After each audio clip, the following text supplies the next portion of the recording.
जहां तेज धूप है वहीं हवाएं कुछ राहत दे रही हैं। और ये जो हवाएं चल रही हैं, पहले चरण से ही जो हवाओं का रुख रहा है, उन हवाओं ने भारतीय जनता पार्टी को उखाड़ फेंक दिया है। और अब ये जो तीसरे चरण में चुनाव होने जा रहा है, इस चुनाव की शुरुआत जो तीसरे चरण की है वो बरेली से लेकर के मैनपुरी है। बरेली से लेकर के बरेली, आमला, बदायूं, आपके बगल की लोकसभा और ये मैनपुरी क्षेत्र तक है। इस चरण में भारतीय जनता पार्टी का पूरा सफाया होने जा रहा है। ये जो बीजेपी के बड़े बड़े नेता मैनपुरी भी आ रहे हैं, वो केवल औपचारिकता कर रहे हैं। वो केवल मैनपुरी देखने आए हैं और मैनपुरी की जनता का रिकॉर्ड देखेंगे बाद में। ये जो बीजेपी के बड़े बड़े लोग आए हैं, वो केवल मैनपुरी में औपचारिकता कर रहे हैं। जब चुनाव परिणाम आएगा तो न केवल जीत का होगा, बल्कि वो रिकॉर्ड मतों के वोट से जीतने वाला परिणाम होने जा रहा है। और अब तो भारतीय जनता पार्टी की हर पोल खुल गई, हर पोल खुलती चली जा रही है। अभी तक तो हम और आप लोगों को संविधान से सावधान कर रहे थे कि ये संविधान खत्म कर देंगे, लेकिन जो जानकारी हासिल हो रही है, उससे तो लग रहा है कि अब ये जान के पीछे भी पड़ गए हैं। अभी तो संविधान पे सवाल उठा रहे थे बीजेपी के लोग, लेकिन जब से कोर्ट का फैसला आया है, जिन लोगों को इन्होंने वैक्सीन लगवाई, तो अब न केवल संविधान को खतरा पैदा किया है, बल्कि वैक्सीन लगवा करके हमारी आपकी जान को भी खतरा पैदा कर दिया। जो लोग फ्री की वैक्सीन लगवा रहे थे, यहां पर हो सकता है बहुत सारे लोगों ने वैक्सीन लगवा ली हो, लेकिन हम हैं जिन्होंने नहीं लगवाई। अब हम सरकार से कहेंगे कि जैसे फ्री वैक्सीन लगवाई, जो जानकारी मिल रही है कि अब लोग अपना हार्ट दिखवाना चाहते हैं, जांच करवाना चाहते हैं, और जिन लोगों ने फ्री वैक्सीन लगवाई बीजेपी के लोगों ने, कम से कम हमारे गरीब लोगों का ये इंतजाम करें कि कोई अस्पताल हो, बड़े से लेकर छोटा तक, हमारे गरीबों की जांच फ्री हो, ईसीजी फ्री हो, कम से कम उनकी जान बचाई जा सके। अब ये तो बात पता लग गई कि वैक्सीन ने खतरा पैदा कर दिया। हमारे गरीब भोले वाली जनता जानती नहीं थी कि बीमारी कैसे जाएगी, लेकिन बीजेपी के लोगों ने सबको वैक्सीन लगवा दी। 80% आबादी उसी वैक्सीन के लगाने से हो सकता है खतरे की घंटी बज जाए। ये जो गारंटी देते फिर रहे थे, बताओ वैक्सीन लगवा करके हमारे आपके जीवन के सामने खतरे की घंटी बजा दी कि नहीं बज गई? और फिर जो वोट मांगने आ रहे हैं बीजेपी के लोग, उनके हर वादा झूठा निकला। और हमें तो अपने जो कवि बैठे हैं, उनकी वो लाइन याद आती है कि इन लोगों की हर बात झूठी और झूठे वादे रहे। 10 साल में जो दिल्ली की सरकार ने जो किसानों को कहा कि उनकी आय 2 गुनी हो जाएगी, यहां किसान भाई हमें दिखाई दे रहे हैं चारों तरफ, या उनके परिवार के लोग हैं, बताओ किसी किसान की आय 2 गुनी हो गई हो? और महंगाई लगातार बढ़ती चली जा रही है। ये महंगाई बढ़ती चली जा रही है, महंगाई को रोकने का नाम नहीं ले रहे हैं। हर जरूरत की चीज महंगी कर दी, कीटनाशक दवाई महंगी कर दी, डीजल पेट्रोल महंगी कर दिया, और जो चीजें किसान खरीद रहा है हर चीज महंगी कर दी है। लागत बढ़ गई, लेकिन जब फसल तैयार हो जाती है तो उनको ये सरकार कीमत नहीं दे पा रही है। जहां आय दोगुनी की कीमत देनी थी, मुनाफा देना था, वो तो दूर, लेकिन सरकार जिस कीमत पे फसल खरीदनी चाहिए वो फसल और पैदावार की कीमत भी नहीं दे पा रही है।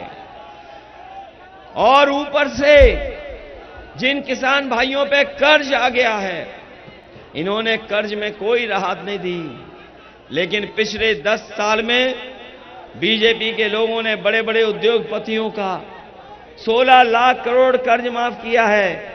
जब नियम बनाए, कानून बनाया, तो ये कहा कि 5 करोड़ से ऊपर जिनका कर्ज है उनका कर्ज माफ होगा।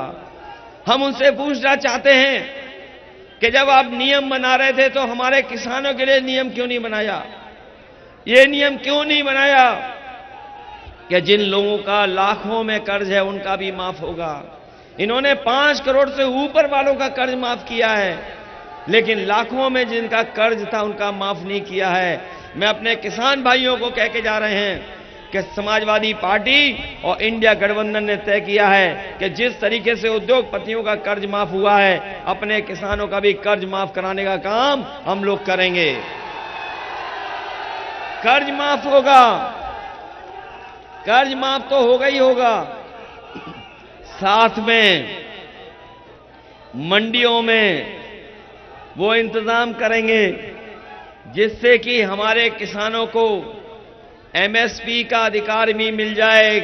और जब तक कानूनी अधिकार एमएसपी का नहीं मिलेगा तब तक हमारा किसान खुशहाल नहीं हो सकता है। इसलिए किसानों को खुशहाली के लिए हम लोग कानूनी अधिकार दे करके उन्हें एमएसपी दिलाने का काम करेंगे। जहां किसान दुखी है वहीं इन नौजवानों के हाथ में कोई नौकरी रोजगार नहीं है। ये जितने नौजवान हैं सब रोजगार दिखाई दे रहे हैं, किसी के हाथ में रोजगार नहीं, नौकरी नहीं। और अगर मेहनत करके परीक्षा देने भी गए तो पेपर लीक हो गया, हर परीक्षा का पेपर लीक हुआ, 10 से ज्यादा परीक्षाओं के पेपर लीक हो गए। ये दिल्ली से आ रहे हैं और लखनऊ से आने वाले बीजेपी के नेता क्या हमारे नौजवानों के भविष्य के बारे में कोई चिंता कर रहे हैं?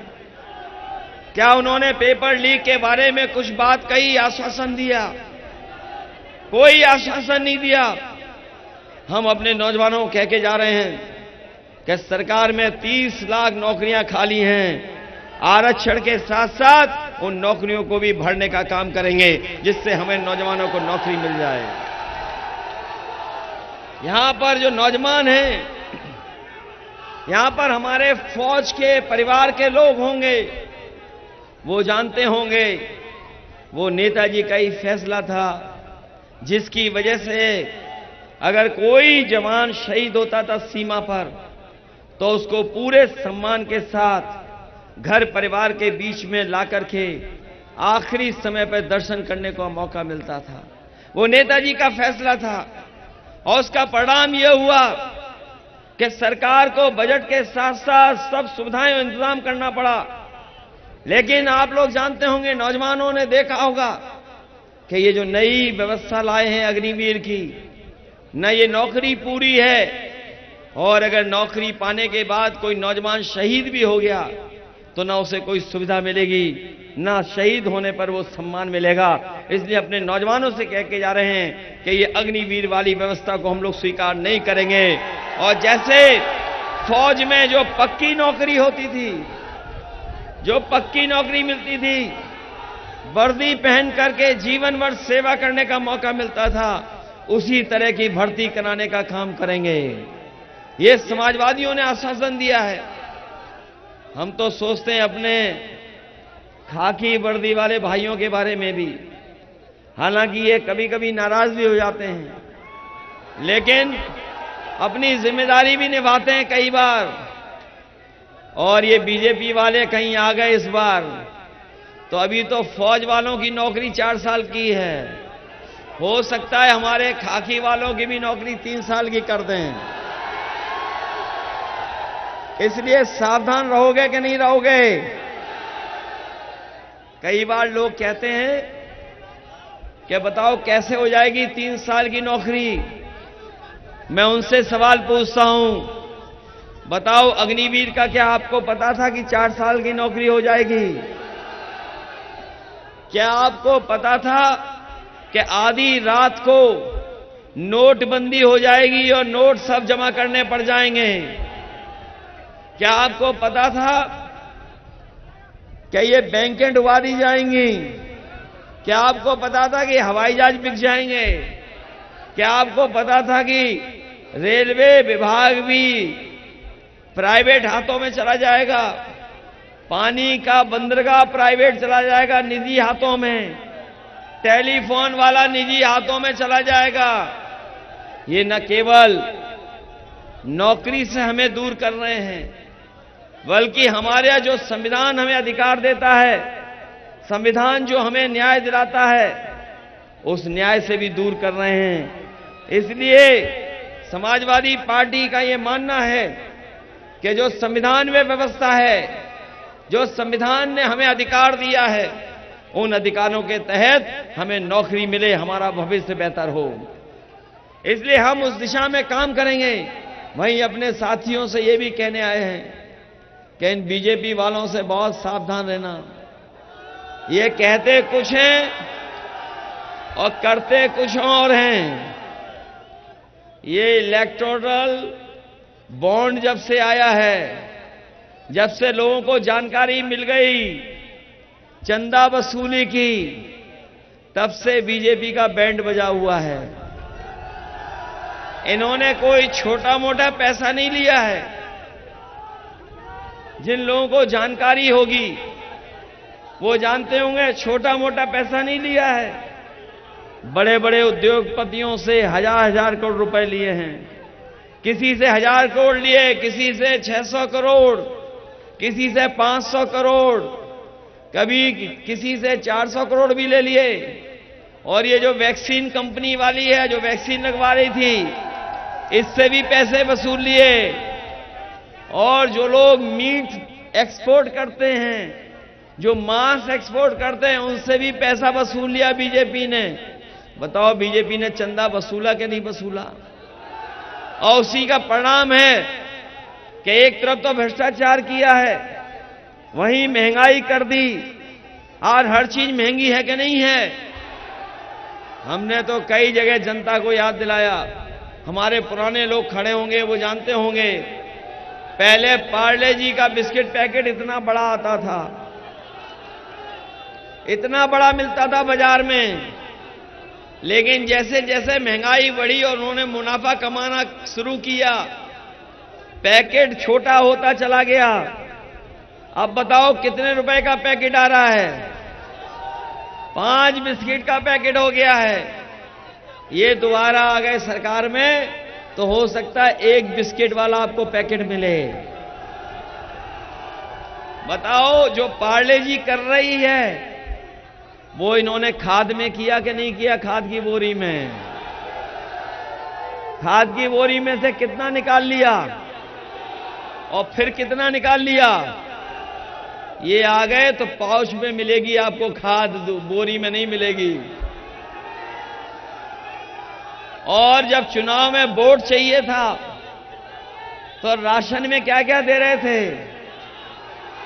राशन में रिफाइंड तेल, नमक, चना, दाल, और वोट मिल गया, सरकार बन गई, तो अब क्या दे रहे हैं बताओ? ये इसलिए दे रहे हैं कि शायद ज्यादा पौष्टिक है। ये जो राशन में बाजरा मिल रहा है, ये क्या ज्यादा पौष्टिक है क्या? इसलिए समाजवादी पार्टी अपने गरीबों को कह के जा रही है, सरकार में आएंगे तो राशन की व्यवस्था को अच्छा करने का काम करेंगे। गुणवत्ता के साथ पौष्टिक देंगे। और जिस तरह शहरों में बड़े लोग, संपन्न लोग आजकल पैकेट में आटा खा रहे हैं, वो पौष्टिक आटा है, वो स्वास्थ्य के लिए भी बेहतर है, कई लोग ऐसा बना रहे हैं। तो हम अपने गरीबों कह के जा रहे हैं राशन की गुणवत्ता बेहतर करेंगे और गुणवत्ता के साथ साथ पौष्टिक आटा और डाटा फ्री दिलाने का काम करेंगे। क्योंकि जितना जरूरी आज राशन है उतना ही जरूरी आटा है और उतना ही जरूरी डाटा है। और डाटा इसलिए दे रहे हैं फ्री। जब कोरोना आया था तो संपन्न परिवार के बच्चों का कोई 1 साल नहीं गया, न 2 साल गए, क्योंकि उनकी ऑनलाइन पढ़ाई हो गई।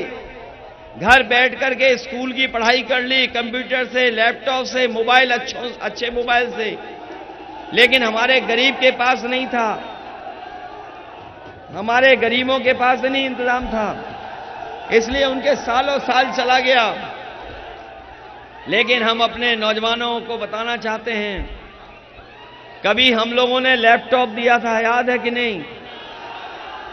और वो जहां होगा आज भी चल रहा होगा। अभी जो हम लोगों ने लैपटॉप दिया, अमेरिका में कई शहरों में जो गरीब परिवार के बच्चे, उनको अमेरिका दे रहा है लैपटॉप। सोचिए हम लोगों ने कब दिया था अपने गरीबों को, और इसलिए दिया था कि इस तकनीकी के युग में जहां संपन्न लोगों के पास सब साधन है, हमारे गरीब के घर में कोई साधन नहीं है, इसलिए कम से कम तकनीकी तरीके से भी उनको बराबर खड़ा कर सकें, इसलिए हम लोगों ने लैपटॉप दिया था। और ये सरकार आई, इसने नकल तो की। हम लोग लैपटॉप दे रहे थे इतना बड़ा, और इन्होंने दिया कितना छोटा। हम लोगों ने दिया बड़ा, इन्होंने दिया छोटा, और उंगली घिसते रहो, चलता ही नहीं है। कहां चलता है बताओ आप? नकल कर ली केवल, जैसे हम लोगों ने अपनी नेताजी की फोटो लगाई, वैसे इन्होंने छोटा करके अपनी भी फोटो लगा ली। एम्बुलेंस खराब कर दी कि नहीं कर दी? और ये जो 100 नंबर पुलिस का था, ये भी खराब कर दिया, ये भी व्यवस्था हमारी खराब कर दी। इसलिए हम आपसे विशेष निवेदन अपील करने आए हैं, आप सबसे हम निवेदन करने आए हैं, जहां किसनी मैनपुरी में हमारी मदद कर रहे हो, जहां किसनी मैनपुरी में हमारी मदद करने आप लोग आए हैं, वहीं हमारा भी क्षेत्र देख लेना बगल में। यहां तो डिंपल लड़ रही हैं, बगल में हम भी लड़ रहे हैं। ये ऐसी विधानसभा है, ये ऐसी विधानसभा है जो कन्नौज और मैनपुरी को जोड़ देती है। कई लोग किसनी के छिबरामऊ में रहते हैं, कई लोग हैं जो उधर का हिस्सा भी देखते हैं, जहां रिश्तेदारी है, संपर्क है, सब कुछ है। इसलिए जहां रिकॉर्ड मतों से आप मैनपुरी जिता रहे हैं, वहीं कन्नौज को भी अच्छे वोट दिलाने का काम करना है। हालांकि मैं ये जानता हूं कि मैनपुरी का मुकाबला कन्नौज नहीं कर पाता है, क्योंकि कन्नौज में आप लोग नहीं हैं, इतना वोट हमारा समीकरण का नहीं है। लेकिन मैनपुरी का ऐसा रिकॉर्ड बन सकता है कि जब देश में जो बड़ी जीतें हों, क्योंकि देश का चुनाव है, पिछली बार तो उपचुनाव था, नेताजी के ना रहने पर आपने उन्हें याद करके एक एक वोट दिया था। इस बार तो देश का चुनाव है, देश में सब जगह चुनाव हो रहा है, ये विरोधी लोग भी जानते हैं। और मैनपुरी की यही पहचान है, जो नेताजी ने पहचान बनाई मैनपुरी की, वो किसी से छिपी नहीं है। पूरे देश में मैनपुरी को लोग जानते हैं नेताजी के क्षेत्र के नाम से। तो इस बार जब देश का चुनाव हो रहा है, तो कम से कम जो जीत हो, जो बड़ी देश की जीत हो, उसमें मैनपुरी का भी नाम आना चाहिए। ये जो बाहर से लोग आए हैं वोट मांगने, कल सुना था कि कोई आए थे लखनऊ वाले, ये लखनऊ वाले आए थे, अपना रोड शो कर रहे थे, रोड शो। इनसे पूछो, आपका योगा वाला शो तो हम लोगों ने देखा था, ये जो रोड शो कर रहे थे कल, उनका योगा वाला शो देखा था? जो कहते थे हम 4 बजे उठ जाते हैं, जब योगा करने आए और एक टांग पे खड़े होकर के योगा किया तो ऐसे डगमगा रहे थे। बताओ, डगमगा रहे थे कि नहीं डगमगा रहे थे? और इन नौजवानों ने उन्हें क्रिकेट खेलते भी देखा होगा। क्रिकेट खेलने गए स्टेडियम में, तो बॉल जब 3 बार टप्पा खा गई तब बल्ला ऊपर से घुमाया उन्होंने। और ऐसी सरकार जिसने सब व्यवस्था खराब कर दी, सब व्यवस्था खराब कर दी। इसलिए हम अपने किसनी के भाई बहनों से और आदरणीय बुजुर्गों से, ये ऐसा क्षेत्र है जो भरपूर वोट देता है। इस मैदान में न जाने कितनी बार आए हम लोग, नेताजी भी आए, हम लोग भी आए। ये बहुत ही भाग्यशाली मैदान है, भाग्यशाली मैदान। और इधर किसनी वाले भी सीख गए हैं आगे वोट बढ़ने का, बढ़ाना सीख गए, वोट बड़ी जीत दिलाना सीख गए हैं। पिछली बार तो 40,000 तक पहुंचा दिया था। इसलिए हमारा कहना मानना, आज के बाद अपने गांव में, गली में, मोहल्ले में आप लोग घर घर वोट मांगने का काम करना। घर घर वोट मांगेंगे आप लोग, और वोट मांगने के साथ साथ अपनी बूथ की रक्षा करोगे। ये बूथ की रक्षा इसलिए करना क्योंकि संविधान को बचाने का चुनाव है। संविधान उनसे बचाना है जो ब्रह्मांड के सबसे झूठे लोग हैं। ये ब्रह्मांड के सबसे झूठे लोग हैं, उनसे हमें अपना संविधान बचाना है। संविधान बचेगा तो हमारा लोकतंत्र बचेगा, संविधान बचेगा तो हमारा आपका सम्मान बचेगा। बीजेपी हटेगी तो महंगाई कम होगी, बीजेपी हटेगी तो बेरोजगारी दूर होगी, बीजेपी हटेगी तो उत्तर प्रदेश में खुशहाली होगी। इसलिए आप सब लोग मदद कर देना, एक एक वोट साइकिल पे डाल देना। यही निवेदन, यही अपील मैं आपसे करने आया हूं। इन्हीं शब्दों के साथ आप सबका बहुत बहुत धन्यवाद। और अपने नौजवानों से कहेंगे, ये सहयोग करो एक दूसरे का, आप सब लोग सहयोग करो। सरकार बनाने जा रहे हैं, क्योंकि आपकी चिंता ज्यादा है। किसानों के साथ साथ हमें नौजवानों की भी चिंता है, क्योंकि नौजवानों की इसलिए चिंता है, ये हमारा भविष्य है। बीजेपी के लोग आ गए तो न केवल हमारा आपका भविष्य खराब कर रहे हैं, बल्कि आने वाली पीढ़ी का भी भविष्य खराब होने जा रहा है। इसलिए आप लोग अपनी व्यवस्था बना करके अपने बूथ पर हमारी मदद करने का काम करना, यही निवेदन, यही अपील मैं करने आया हूं। मुझे उम्मीद है कि आप लोग पहले से ज्यादा वोटों से जिता करके इस विधानसभा से और इस लोकसभा से जिता करके भेजेंगे।